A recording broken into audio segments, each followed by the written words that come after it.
Welcome back to my new channel and welcome if this is your first time watching. My name is Steph. I'm a Christian wife, mother of two lovely little girls under the ages of 3 and 18 months apart. And I have recently moved from Northern Ireland to America and started this new YouTube channel to encourage women in the vocation of homemaking. So I hope you will stick around. Please hit like and subscribe so you don't miss any future videos, and that just encourages this little small tiny channel to grow and hopefully reach other mothers to encourage them, and so that we can grow a community on this little platform on the internet. So today I want to share a little bit about my journey with sleep as a mother. It's something that we all need, and it's something that I think isn't really talked about enough in a way that is helpful for mothers. And I think there's lots of taboo-ness around this. So bear with me. I did a master's degree before I came home to stay at home with my girls. I was finishing up studying a master's degree part-time, and it was in the subject of maternal and child health, as I'm a qualified, well, I've left my registration now, but I was a qualified nurse and then a registered midwife as well. And so it was actually so timely that I studied this master's degree because I learned so much about maternal and child health overall. And then diving deeper in my final year, I did a thesis, a dissertation of 15,000 words on the subject of breastfeeding and maternal mental health. And what I found at that time was fascinating because it coincided with me on my journey to wanting to stay home with my girls, well, my firstborn at that time. And so I was breastfeeding my baby and then also diving into this research about breastfeeding and maternal mental health. But I also kept going down all these rabbit holes in the research, learning about sleep and what sleep looks like whenever you become a mother and you have a baby and you're breastfeeding your baby. So I am sharing this from my perspective, and this is just me sharing from one mother to another. This is not me giving out, the latest healthcare professional advice. So to set the scene on my story as a first-time mum, whenever I had my baby, my newborn, I really wanted to breastfeed. Having done my midwifery, it was a priority of mine. Having learned more about it and the benefits, I was amazed at the way God has created the female body to not only grow, first of all, just to grow a baby, like just from scratch, just we can make and bake lots of things from scratch, but to grow a human inside of us, sometimes more than one, I was just amazed. And then the fact that not only has God designed us to grow these humans, but he's also equipped us to be able to feed them, to nourish their little tiny bodies with everything they could possibly need from our own breasts. So I really wanted to breastfeed, and I have memories of being up in the middle of the night in the hospital where I gave birth, trying to breastfeed my little baby, and I was up throughout the night trying to establish the latch and figure out what it was like on the other side, because I had learnt about it in the textbooks, but there I was doing it in the practical side for the first time. And I remember coming home, it was during the winter, I remember coming home and it was the next night maybe, or the night after that, and I was up, it must have been like 3 or 4 in the morning. I was sitting in a rocking chair, and bless my husband, he didn't want me to have to be up doing it alone, so he was in the room helping me. And I have memories of him falling asleep on the floor because he was so exhausted, and me sitting in this rocking chair with my precious new baby, trying not to fall asleep, despite having gone through a really long labour and birth and just being exhausted, my body so desperately needing to rest, and yet knowing that I could not fall asleep because I was sitting upright, holding a baby, and having that startle reflex, really scared that I was going to drop her. And I, thankfully, that reflex was what it needed, what I needed to know, gosh, like this is not a sustainable position to be in. But basically, I then started thinking about how am I going to do this? I tried putting my baby into the cot, and even this concept of a cot, now as I think about it, I just don't worry about it. I don't sweat it. So fast forward now, we're co-sleeping, and I think there's a lot of taboo about co-sleeping. Now, even though I think there is a lot of change in the research and the literature and in practice too, coming out to say that you can co-sleep safely. And so there are instances, I'll put out that disclaimer, there are instances where it's not safe. And so it cannot apply to everyone. And I can't speak to you, only you know your personal situation and whether it would be safe for you to do so. And you can look up your,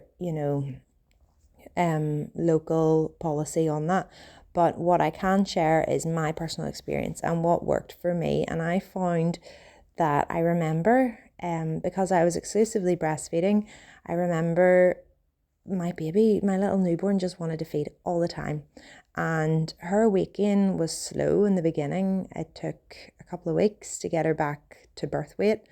And so she just needed to feed so much, and it just felt like she was feeding all the time. And I was so encouraged by so many people to offer top-ups and a formula. And I remember thinking, no, everything I had learnt in my midwifery degree had told me that as soon as you do that, you can really knock off your supply, because that first time your body's doing it, you want to try and build up your supply, and the best way to do it is them feeding so frequently. But I sort of thought, oh my goodness, like this doesn't feel like, so this is great. I love that I get to be the one that can do this and can feed my baby, and I feel privileged that it's me that is the one that is feeding her and gets to be the one that does that. But I was sort of thinking, like, do we not have, can we not sleep? How's this work?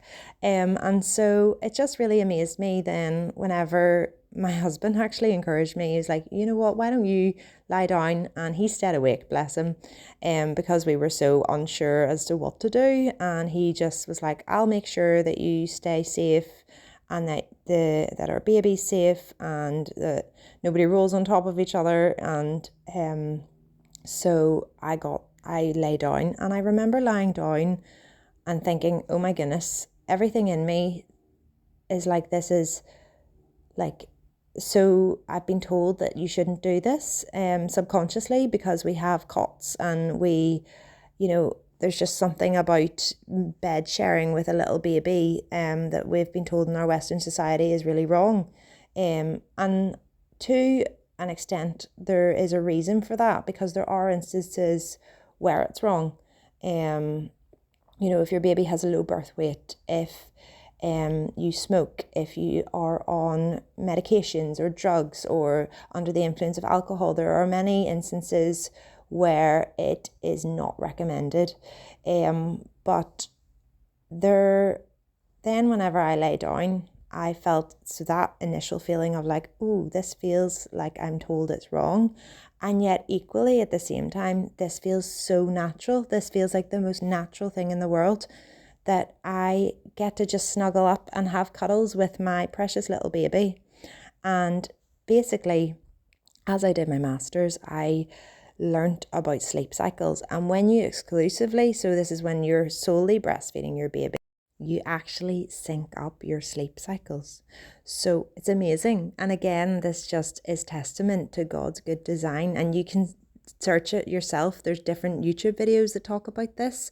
And it's also deep within the nursing and midwifery literature that whenever you're exclusively breastfeeding, you sync up your sleep cycle. So you can, when you sleep at night, you have deep sleep and you have light sleep, and you cycle from deep sleep into light sleep and light sleep into deep sleep and vice versa. And your baby does that too. And a baby's really interesting because, as you will realize if you've just had a baby or you've had babies need lots of sleep, and their sleep is different to adult sleep. And so they wake much more frequently. And that is a safety mechanism. That is good. They are designed to do that so that they stay close to their caregivers and all the things, that they get all the milk that they need and that they're safe. But whenever you do the co-sleep, so whenever you lie down with your baby that you're exclusively breastfeeding, or that's, what I did, I found, and this is what the research said, that whenever I was in deep sleep, I wouldn't be moving. I was in deep sleep, same as my baby. Then whenever I was in light sleep, I would sort of come out of the deeper sleep cycle. And this would be when my baby would be doing the same. And it was in light sleep when my baby would start to show signs of rooting and wanting to feed. And because I was in light sleep and my baby was in light sleep rooting, then my baby was able to root and find the breast and be latched on. And because I was in light sleep and I was lying down, what happened was everybody was happy. The baby was not crying.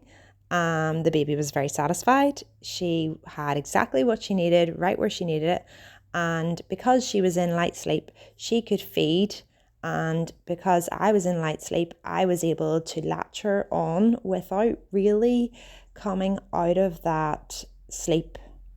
So I didn't have to get up. And there is, again, you can search for this, when you get up onto your feet, that sends messages to your brain that you are now alert and awake. And this idea of not having to get up multiple times through the night was such a lifesaver. And it sort of baffled me because people ask, do they sleep and do you get sleep? And I think we are sold this lie in the Western world that we have to push our babies away from us as soon as possible, out of our room as soon as possible, out of our beds, all the things. And actually we can get sleep, and it is there for the taking if only we talked about this a wee bit more and just shared. And I'm just blown away that, that this was something that worked and also has worked so well since. And so I talked about low birth weight in the beginning days and my first baby, and then second time round I was like, right, well, second baby 100%, I'm just going to have her in the bed straight away whenever she's born, and we'll have all that skin to skin. And lo and behold, and obviously there's different factors that can contribute to weight gain in those early days, but my midwife could not believe on day 5 that she was well above her birth weight. And so I think that is just testament to the fact that she was getting exactly what she needed, where she needed it, and she had been sleeping so well, as had I, and I felt all the better for it. I hope and pray that this video was helpful in some way. Please like and subscribe to encourage this channel to grow. See you next time.